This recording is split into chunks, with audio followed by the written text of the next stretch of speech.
उनकी महक ने दिल के गुंचे खिला दिए हैं, जिस राह चल दिए हैं कोचे बसा दिए हैं। और मेरे करीम से घर कतरा किसी ने मांगा, दरिया बहा दिए हैं दुर्बे बहा दिए हैं, दरिया बहा दिए हैं दुर्बे बहा दिए हैं। हजरात, अल्लाह रब्बुल इज़्ज़त कुरान मुक़द्दस के अंदर इरशाद फरमाता है, इन्ना अअतैना कल कौसर। सवाल पैदा होता है कि मुख्तार होने में खैर है या मुहताज होने में खैर है, इख्तियार होने में खैर है या इख्तियार रखने में खैर है। अगर कोई मुहताज हो तो मुहताज होना बेहतर है। आप बताइए ना कि इख्तियारात में खैर है या मुख्तार होने में खैर है? क्या अल्लाह कुरान मजीद में इरशाद नहीं फरमाता, इन्ना आतैना कल कौसर, महबूब हमने आपको अल कौसर अता कर दिया। अल कौसर क्या है? ऐ अल खैर कुल, हर खैर का कुल अता फरमा दिया। अगर मुख्तार होने में खैर है तो मानना पड़ेगा कि अल्लाह तबारक व तआला ने अपने महबूब को मुख्तार कुल भी बनाया है। हजरात, अल्लाह रब्बुल इज़्ज़त ने हुजूर को तमाम इख्तियारात अता फरमाए। सूरज भी हुजूर का नौकर है, चांद भी हुजूर का नौकर है, ये सितारे भी हुजूर के मोहताज हैं, ये जमीन भी मेरे हुजूर की नौकरी करती है, ये आसमान भी मेरे हुजूर का नौकर है। मेरे आका के इख्तियारात का आलम तो ये है, उंगली उठाते हैं तो चांद दो टुकड़े हो जाता है, हाथ को बरत करते हैं तो डूबा हुआ सूरज वापस आ जाता है। अरे यार, वो चलते हैं तो दरियाओं को रवानी मिल जाती है। आका मुस्कुराते हैं तो कलियों को मुस्कुराना आ जाता है। आका आंखें बंद करते हैं तो रात को अंधेरा मिल जाता है। अरे मदीने वाला आंखें खोलता है तो सुबह को सवेरा मिल जाता है। हजरत, सही बुखारी की हदीस है कि आका सरबरे कौने सल्लल्लाहु ताला अलैहि वसल्लम सलाते कुसूफ अदा फरमा रहे हैं।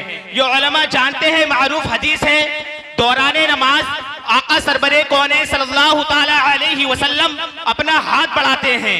नमाज के बाद सहाबा अर्ज करते हैं, या रसूल अल्लाह सल्लल्लाहु ताला अलैहि वसल्लम, आपने हाथ क्यों बढ़ाया? मेरे आका इरशाद फरमाते हैं, मैंने हाथ बढ़ाया, जन्नत में एक खोशा था, अगर मैं उसको तोड़कर ले आता तो रहती दुनिया तख्तों खाती रहती, तुम खत्म हो जाते मगर वो खत्म नहीं होता।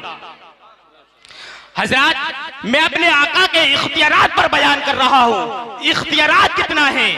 सही बुखारी की हदीस, पहले एक वाकया आपके सामने बयान कर दूं, क्योंकि हम हर बात के लिए दलील पेश किया करते हैं।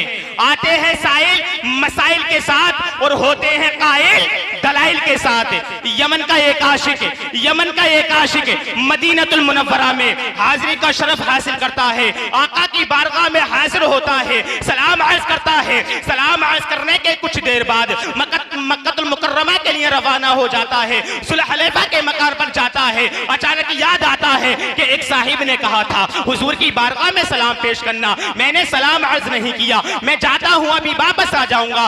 काफले वालों से कहता है, एक अमानत है, मैं उसमें खयात नहीं करना चाहता। एक हुजूर के दीवाने ने, एक हुजूर अकरम सल्लल्लाहु अलैहि वसल्लम के आशिक ने कहा था हुजूर की बारगाह में सलाम पेश करना, मैंने सलाम अर्ज नहीं किया। काफले वाले कहते हैं, अब अगर तू जाएगा तो जब तक तू वापस आएगा तब तक तो काफला रवाना हो चुका होगा। वो कहता है, तुम जाते हो तो चले जाना, अल्लाह करम फरमाएगा, हुजूर करम फरमाएंगे, मुझे हुजूर की बारगाह में जाकर सलाम पेश करना है। वो हुजूर की बारगाह में जाता है, सलाम अर्ज करता है, वापस आता है, बाहर निकलता है तो देखता है कि जो शख्स काफले वालों के साथ था वो वापस आया। आने के बाद में कहता है, यार अब तो बहुत ताखीर हो गई है, अब अगर तू जाएगा अब तो तेरा काफला निकल जाएगा। वो मायूस होकर हुजूर अकरम सल्लल्लाहु ताला अलैहि वसल्लम की बारगाह में मस्जिद नबवी शरीफ में सो जाता है। आंख बंद होती है, किस्मत अंगड़ाई लेती है, आका का दीदार होता है। सिद्दीक अकबर रज़ियल्लाहु ताला अन्हु आका के कदमों में बैठे हुए अर्ज करते हैं, या रसूल अल्लाह सल्लल्लाहु ताला अलैहि अलैहि वसल्लम, आका ये वही है। 3 मरतबा अर्ज करते हैं आका ये वही है। आका इरशाद फरमाते हैं ये अबुल वफा है। वो अर्ज करता है या रसूल अल्लाह सल्लल्लाहु तआला अलैहि वसल्लम मेरी कुनियत तो अबुल अब्बास है। आका इरशाद फरमाते नहीं तू अबुल वफा है। वफादार था ना वो, बेवफाई नहीं की। कहा गया था हुजूर की बारगाह में सलाम पेश करना, उसने कहा काफिला जाता है तो चला जाए, बेवफाई नहीं करूंगा, वफादार रहूंगा। हुजूर की बारगाह से टाइटल मिला, हुजूर ने फरमाया अबुल वफा तू अबुल वफा है। वो कहता है उसी वक्त कौनैन के बाली सरवरे कौनैन सल्लल्लाहु तआला अलैहि वसल्लम ने अपना हाथ बढ़ाया, मुझे उठाकर मक्कतुल मुकर्रमा पहुंचा दिया। मेरी आंख खुली तो मैं देखता हूं मक्कतुल मुकर्रमा में हूं। मैंने 8 दिन तक मक्कतुल मुकर्रमा में कयाम किया। उसके बाद 8 दिन तक मक्कतुल मुकर्रमा में कयाम किया। वो काफिला 8 दिन के बाद मक्कतुल मुकर्रमा पहुंचा। ये कैसे मुमकिन है? मेरे हुजूर तो पर्दा फरमा चुके हैं, आका तो पर्दा फरमा चुके हैं, ये कैसे मुमकिन है? मैं बताता हूं कैसे मुमकिन है। आका अपना हाथ बढ़ाए, आका का हाथ अगर जन्नत में पहुंच सकता है तो जानते हो जन्नत कितनी दूर है। हदीस में आया है इस जमीन से पहले आसमान तक की मसाफत 5000 साल है। पहले आसमान से दूसरे आसमान तक की मसाफत 5000 साल है। इसी तरह 7 आसमान 35,000 साल का सफर है। कैमरी वालों कभी तुम भी पुकारते हो ना या रसूल अल्लाह उज़ुर हालना या हबीब अल्लाह इस्मा कालना, कहते हो ना खुशदी, आका हाथ पकड़ो, आका करम फरमा।